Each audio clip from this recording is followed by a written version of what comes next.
बच्चों, आज की कहानी का शीर्षक है छोटे बीज का बड़ा सपना। एक समय की बात है, एक हरे भरे मैदान में एक छोटा सा शोपी नामक बीज रहता था। शोपी कोई साधारण बीज नहीं था।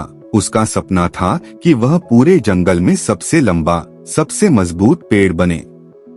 लेकिन एक समस्या थी, शोपी छोटा और नाजुक था और वह कभी भी अपना बड़ा सपना पूरा कर पाएगा या नहीं, यह उसे नहीं पता था। मैदान के एक शांत कोने में शोपी समृद्ध मिट्टी में लेटा हुआ था।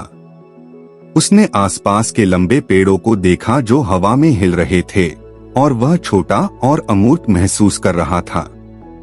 लेकिन उसके अंदर उम्मीद की एक बात थी, महानता का एक सपना जो धीरे धीरे बड़ा होता गया। दिन सप्ताह में बदल गए और शोपी बढ़ गया। उसकी जड़ें मिट्टी में गहरी जा रही थीं, उसके छोटे पत्ते सूरज की ओर फैल रहे थे। हर बीतते दिन के साथ शोपी मजबूत होता गया और अपने सपने को पूरा करने के लिए और भी प्रतिबद्ध हो गया।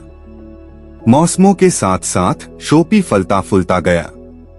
वह लंबा होता गया, उसकी शाखाएं फैली जो मैदान के जीवों को छाया देने के लिए विस्तारित हो रही थीं।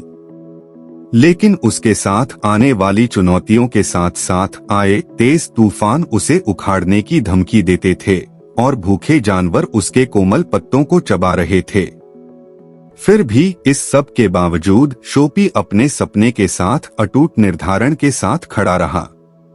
वर्षों बीत गए और शोपी एक शानदार पेड़ में परिवर्तित हो गया, पूरे जंगल में सबसे ऊंचा।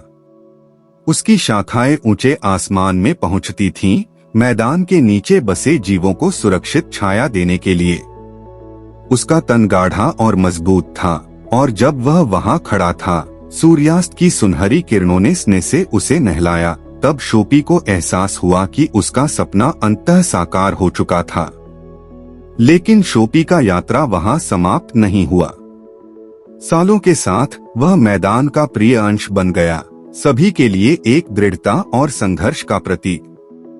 और हालांकि वह एक छोटा बीज के रूप में शुरू हुआ था, शोपी की विरासत आगे भी आने वाली पीढ़ियों के लिए बस रही थी, दूसरों को तारों की ओर हाथ बढ़ाने और उनके सपनों पर कभी भी न रुकने के लिए प्रेरित करते हुए। तो बच्चों, इस कहानी से यह सीख मिलती है कि परिश्रम और दृढ़ निर्णय के साथ बड़े से बड़े सपने भी पूरे किए जा सकते हैं। बच्चों, ऐसी ही और मजेदार कहानी सुनने के लिए do subscribe my channel fun cartoons and also like and share this video.